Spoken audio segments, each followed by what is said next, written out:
পিয়া, কি গন্ধ বেরোচ্ছে? তুমি 1 মাস না চান করে আমাকে বিয়ে করে চলে এলে কেন? একটা সত্যি কথা বলো তো, শীতকাল আসলে তোমার চান করতে খুব ফাটে তাই না? ভুল ভেবো না, আমি কিন্তু চামড়ার কথা বলছি। अच्छा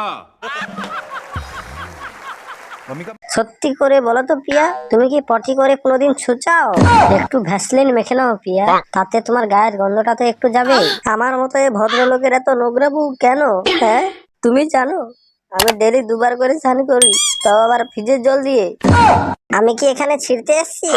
যে বয়ে গেল, তোরা কি বিয়ে করবি না? হ্যাঁ পণ্ডিত মশাই, আপনি ওকে বিয়ে করে নিন।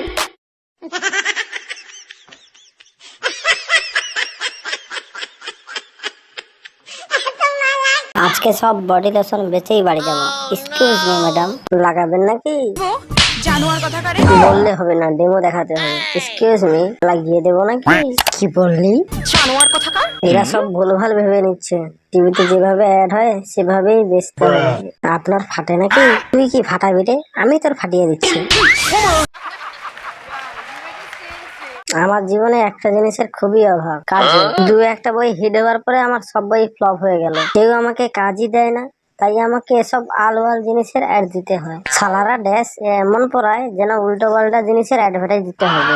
বোরোলিং আলট্রা প্রো ম্যাক্স, শালাদেরকে কত রিকোয়েস্ট করার পরে এই অ্যাডে কাজ করার সুযোগ পেয়েছি। যদিও উল্টে আমাকে টাকা দিয়ে অ্যাডটা করতে হতে। আমার নাম জানেন তো? মিতা বাল আন। মানে এটা কোনো কথা?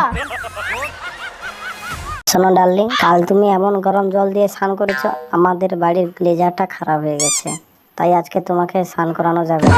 नहीं तो कौन बे है कौन इधर मैं नहीं तो कौन সারা তো চান করার কথাই এখন। तेरी बहन को